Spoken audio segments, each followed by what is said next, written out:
Hi guys, it's Legend of All 101 here.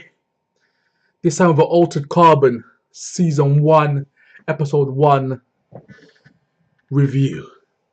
I'm going to do it a little different. I'm going to take a source from a website that I like, and it breaks it down much easier than I would probably be able to do. But I'm going to say my thoughts on top of that. I'm going to show you what I mean, because you're probably confused for saying, what is this guy talking about? Okay, so I'm going to show you what I mean.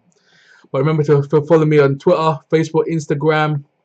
I've got a Patreon done to that. You can see the little images around the screen. Remember to subscribe, like the video, thumbs the video up, turn notifications on when I got a new video. So yeah, let's get into this. And I gotta say, Altered Carbon Episode 1, the pilot. Woo! It was amazing. So good. So good. What's it called? The first one was called Episode Out of the Past. So good. I was shocked how good I said, let me just watch this. Me and my sister watched it. It was like, let's just watch something real quick. Let's find something new to watch. So we just watched it, sat down. It was like, cause I think we're on episode 3 right now, but we haven't watched episode 3 yet. But we're on episode 3. We watched 1 and 2 for the first season. So we're on that. Ah man, it hooked us hooked us from the jump. We were a bit confused, but we're sci-fi fans, so we got into it. Most people who are not sci-fi fans or don't have that kind of patience will not really probably like this show.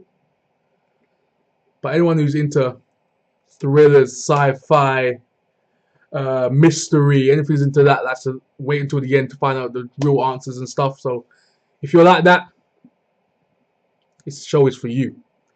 But yeah, let's get into this. So yeah, I'm on the Vulture site, vulture.com. Anyone who's on that site knows it's really good for TV shows and movies and little reviews and stuff like that, and tells you what to good things to watch and what to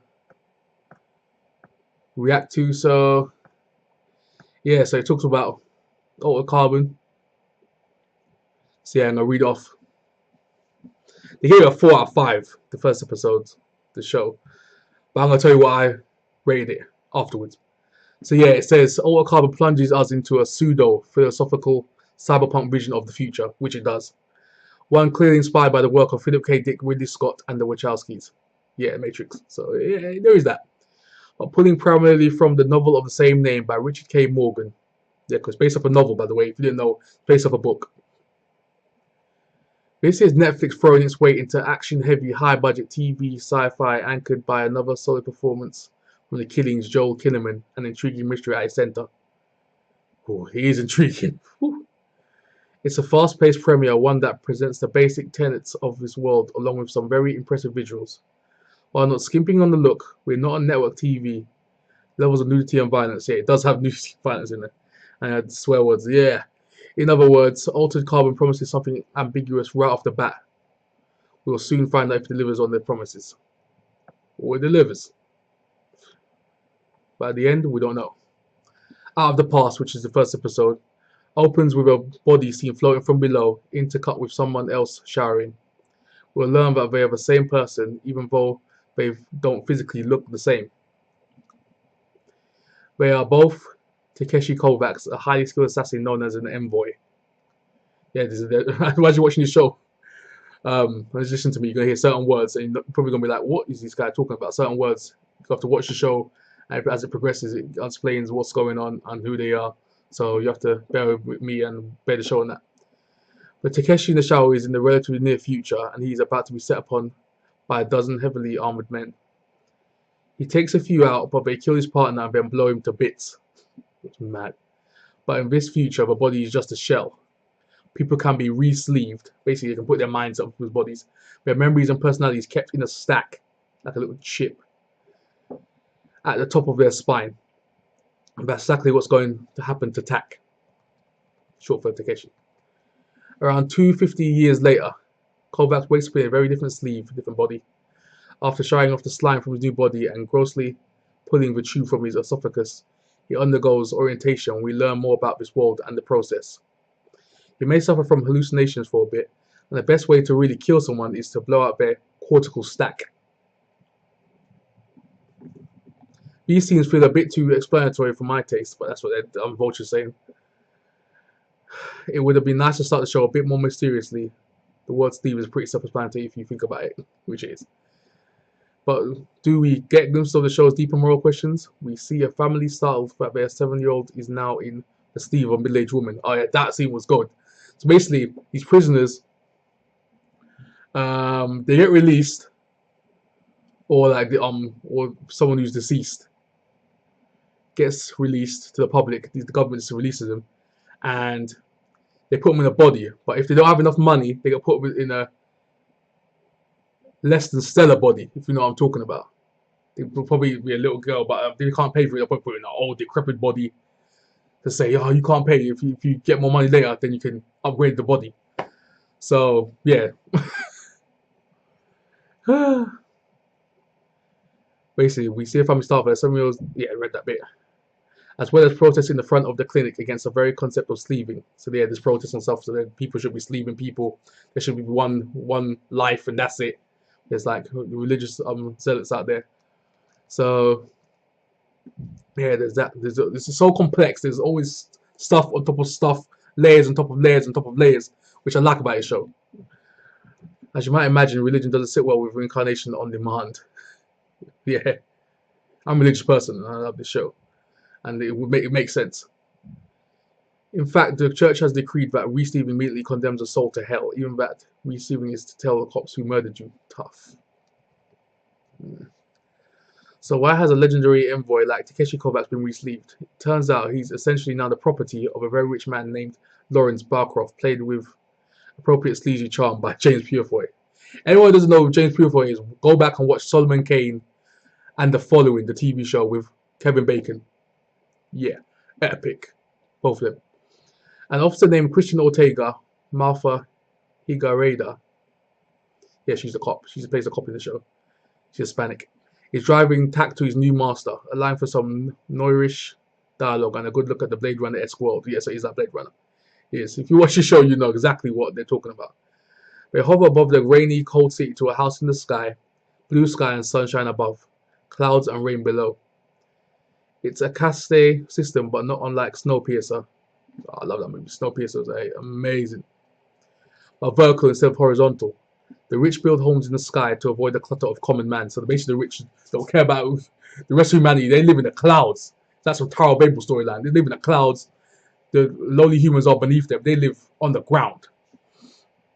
So after a brief scene in which we met Lauren's wife, Miriam, played by Christian Lehman, and the troubled son of the Bancroft line, we get the first one-on-one between Tack and Lawrence.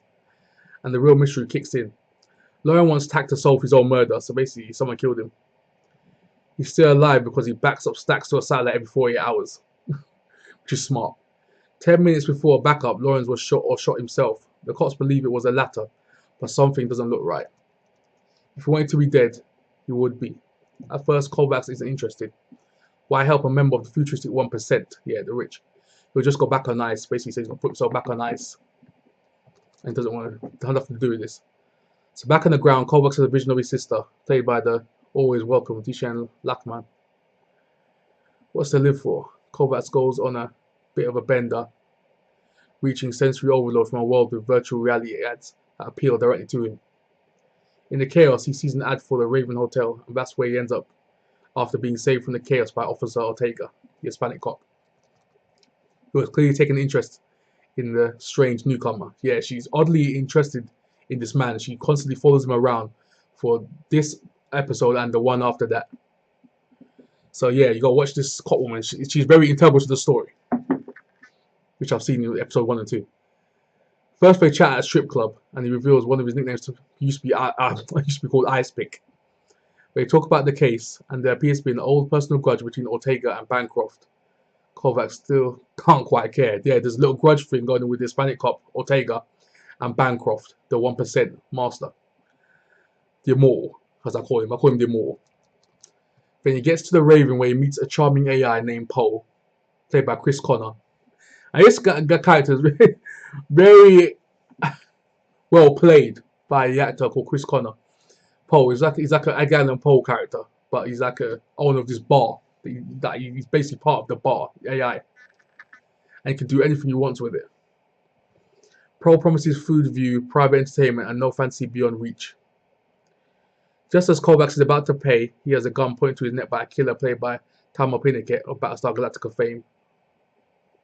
And the Dollhouse. If you see Dollhouse, you know what I'm talking about too. Dollhouse was such a great show. It got cancelled. Oh my gosh. Okay. But Kovacs figures out that he needs only to pay for his room to get every amenity of the Raven, including protection. He does so and turrets down from the ceiling as Poe himself grabs the shotgun and starts blasting. Kovacs wants to know who sent the killer, but he gets destroyed. Ortega reveals that this assassin was double Steve's inner twin, which means we'll likely see Pinnicket again. Yeah, so that's not his real fault. Why would a dozen people want a nobody like Tak Kovacs dead? There's got to be something to the Bancroft murder case, and after all, and he'll have to take it and find out why so many people want him dead. He may be alone, but he has visions of his former partner telling him to finish the mission. It's more like he's just getting started. So yeah, I like the way he explained this on this website. That's why I used it as like a little backdrop, because there's so much stuff to unpack in me. I like to like unpack every little thing, so I wanted to make sure what I was talking about. So yeah, so this guy is like an assassin almost. It's like a trained assassin sent by the government to take out these 1% that's trying to take over the world and impose their will on the world. So, but in this rally, the 1% own every media. They basically as you already know, victors write the story. So they treat these envoys, these government-made assassins, as people who just want to ruin the world, which wasn't the case. But people think that way. And yeah, this story has so much layers, guys. The story has so much layers. You need to watch it for yourself. I can't really go into too much depth because I'll be stumbling over my word. It'll be too much. That's why I needed this as a backdrop. But I will be reviewing the whole season, not episode by episode, but when I watch the rest of the whole season, I'll review the entire thing all together. So I won't need all this.